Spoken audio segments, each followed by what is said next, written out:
Yo, what's good, y'all? It's the Carolina Kid here to do again what y'all hate doing. I'm talking about reading. Thank y'all for tapping into Reading with Enthusiasm. And I'm still on this same book, y'all, The 7 Habits of Highly Effective Families. In today's segment, I'm reading on Building the Emotional Bank Account. And this one's dope, y'all. This one's dope. This the one you want to get addicted to. Yeah, this the dope you want to be hooked on. I'm going to get right into it, though. Building the Emotional Bank Account. One very practical, useful way to understand and apply this whole idea of proactivity and this inside-out approach of focusing on the circle of influence is by using the analogy or metaphor of the emotional bank account. The emotional bank account represents the quality of the relationship you have with others. It's like a financial bank account in that you can make deposits by proactively doing things that build trust in the relationship, or you can make withdrawals by reactively doing things that decrease the level of trust. And at any given time, the balance of trust in the account determines how well you can communicate and solve problems with another person. If you have a high balance in your emotional bank account with a family member, then there's a high level of trust. Communication is open and free. You can even make a mistake in the relationship and the emotional reserves will compensate for it.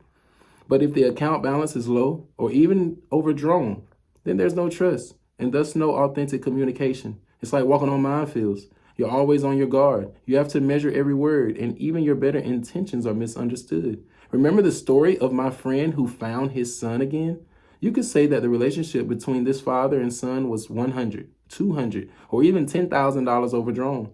There was no trust, no real communication, no ability to work together to solve problems. And the harder this father pushed, the worse it got. But then my friend did something proactive that made a tremendous difference. Taking an inside-out approach, he became an agent of change. He stopped reacting to his son. He made an enormous deposit in this boy's emotional bank account. He listened, really deeply listened, and the boy suddenly felt validated, affirmed, recognized as an important human being. One of the biggest problems in many family cultures is the reactive tendency to continually make withdrawals instead of deposits.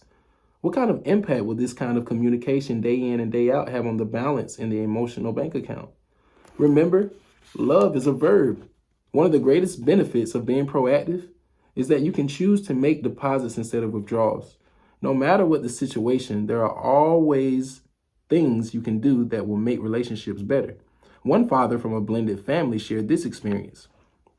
I have always considered myself to be an honest, hardworking man. I was successful at work and in my relationships with my wife and children, with the exception of our 15-year-old daughter, Tara. I had made several futile attempts to mend my broken relationship with her, but every attempt had ended in a frustrating failure. She just didn't trust me. And whenever I tried to resolve our differences, I seemed to make things worse. Then I learned about the emotional bank account, and I came across a question that really hit me hard.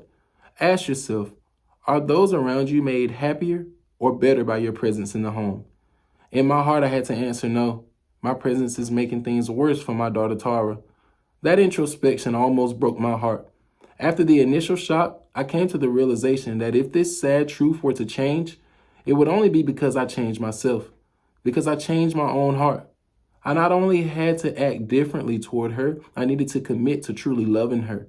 I had to quit criticizing and always blaming her, to quit thinking that she was the source of our poor relationship. I had to quit competing with her by always making my will supersede hers. I knew that unless I acted on these feelings immediately, I would probably never act on them. So I resolved to do so. I made a commitment that for 30 days, I would make 5 deposits daily into my emotional bank account with Tara and absolutely no withdrawals. My first impulse was going to my daughter and tell her what I had learned. But my better judgment told me that the time was not right now for teaching with words. It was time to begin making deposits. Later that day, when Tara came home from school, I greeted her with a warm smile and asked, "How are you?" Her curt reply was, "A lot you care." I swallowed hard and tried to act as if I didn't hear it. I smiled and replied, "I just wondered how you were doing." During the next several days, I worked hard to keep my commitment. I put reminder stickies everywhere, including on the rearview mirror of my car. I continued to dodge her frequent barbs, which was not easy for me because I had been conditioned to fight back. Each experience caused me to see just how cynical our relationship had become. I began to realize how often in the past I had expected her to change before I would do anything myself to make things better. As I focused on changing my own feelings and actions rather than hers, I began to see Tara in an entirely new light. I began to appreciate her great need to be loved. And as I continued to let the negative blows glance off, I felt an increasing strength to do so without any inner resentment, but with increased love. Almost without effort, I found myself beginning to do little things for her, little favors that I knew I did not have to do. While she studied, I would quietly walk in and turn up the light. When she asked, "What's this all about?" I'd reply, "I just thought you could read better with more light." Finally, after about 2 weeks, Tara looked at me quizzically and asked, "Dad, there's something different about you. What's happening? What's going on?" I said, "I've come to recognize some things about myself that need changing. That's all. I'm so grateful that now I can express my love to you by treating you the way I know I should have treated you all along." We began to spend more time together at home, just talking and listening to each other. More than 2 months have gone by now, and our relationship has been much, much deeper and more positive. It's not flawless yet, but we're getting there. The pain is gone. The trust and love increase each day, and it's due to the simple yet profound idea of making only deposits and no withdrawals in the emotional bank account, and doing it consistently and sincerely. As you do, you will begin to see the person differently and begin to replace self-serving motives with service motives. I am certain that if you ask my daughter what she thinks of me now, she would quickly reply, "My dad? Oh, we're friends. I trust him." You can see how this father used proactivity to make a real difference in his relationship with his daughter. Notice how he used all 4 human gifts. Look at how self-aware he was. Look at how he could stand apart from himself, from his daughter, from the whole situation and see what was happening. Notice how he could compare what was happening with what his conscience was telling him was right. Notice how he had a sense of what was possible. Through his imagination, he could envision something different. And notice how he used his willpower to act. And as he used all 4 gifts, look at what began to happen. Things began to improve dramatically. Not only the quality of the relationship, but also how he felt about himself and how his daughter felt about herself. It was like flooding a toxic culture with a healing balm. That's literally what he did. He made many deposits because he got his head out of the weaknesses of other people and focused on his own circle of influence. On those things he could do something about. He was truly an agent of change. Just remember, every time you build your emotional life on the weaknesses of others, you give your power, that is your unique human gifts, away to their weaknesses so that your emotional life is a product of how they treat you. You disempower yourself and empower the weaknesses of others. But when you focus on your circle of influence and on doing what you can to build the emotional bank account, to build relationships of trust and unconditional love, you dramatically increase your ability to influence others in positive ways. Let me share with you some specific ideas, some deposits you can make in your own family that may be helpful. These are practical ways that you can begin to practice habit 1 in your family now. Wow, that was really good stuff right there. I told y'all that was dope. I told y'all that was dope right there. And look, I want to recap it for a second. And the first thing I wanted to speak on was what the title was, the emotional bank account. And one thing that I've learned through experience is everyone you deal with, you have an emotional bank account with them. Now, are you making deposits in that emotional bank account? Or are you making withdrawals in that emotional bank account? That's only a question that you can answer. You know you better than anybody else does. So that's something you have to ask. Are you making deposits or are you making withdrawals? Can others trust the statements you make? Can they trust and count on you to do what you said that you were going to do? You got to ask yourself that. And if not, why not? Why? I mean, why do you lie to yourself and others consistently? I mean, what are you trying to prove? Or what are you running from that you feel the need to lie in the moment consistently? Like we as people, we have to change some of these bad habits that we have. We cannot continue to make withdrawals with these emotional bank accounts that we have with people. We must make deposits. We're not perfect. I know things happen, but we need to make sure that we're doing the best we can to make deposits instead of making withdrawals. Bottom line when it comes to that. Now, on the flip side of it though, on the flip side of those withdrawals, it comes the deposits. And if you are making the deposits like you need to be, then your reputation begins to exceed itself. It does. People feel like they can count on you. They can trust you. They trust you with their time, their attention, their money, their life, essentially. If they can really trust what you're saying, you got to be a man or a woman of your word.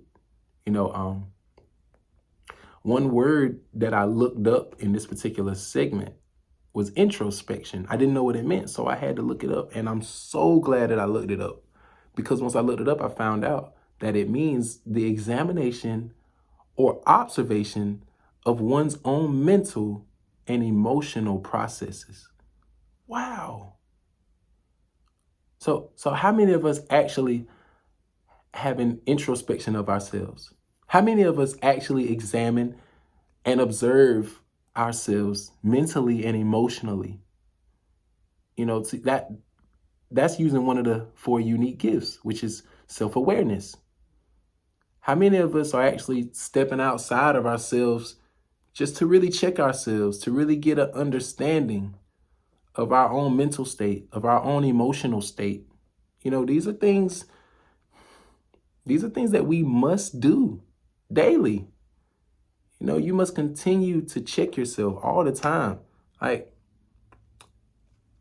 here's another thing as well, though. The people around you, the people that you have around you.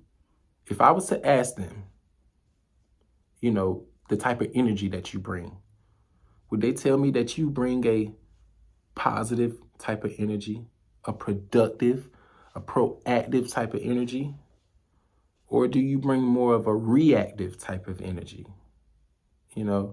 A draining type of energy, an aggravating type of energy, like, oh God, here he comes. Lord knows, I don't feel like dealing with this person. They always want this, they always want that, or they always getting on me about this, or always getting on me about that. Like,